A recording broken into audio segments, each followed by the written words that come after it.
It's a really nuanced question. And for some people, especially like when you do a deep dive into a lot of people's like childhood, just because you're so influenced by anybody who's an adult, anybody who's older than you, you're so open, your mind is so vulnerable to things, like taking and receiving information, that like a leader ultimately is just an adult figure at that point, right? Because you're taught like, oh, listen to adults, right? Listen to adults as a kid. You deflect or a lot of those bigger decisions to adults. So like the idea of a leadership when you're a kid drastically changes like as you grow up, especially like depending on the kind of childhood that you had, right? So you could have people that are in charge that were great figures, and then you also have people in charge that were not great figures, but still sat in these roles to lead.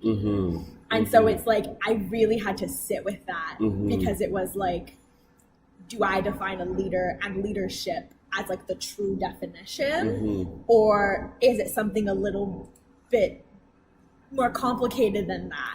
Because I feel like, again, as you grow up, those leaders are almost like God figures. Right? And not in the same sense that like the Jesus or anything like that, but like that when you look at your parents as a child, you see them as like these godlike figures, or teachers, same thing. Whereas when you grow up, you start to see them as people. So there's like there's different shades to it. Does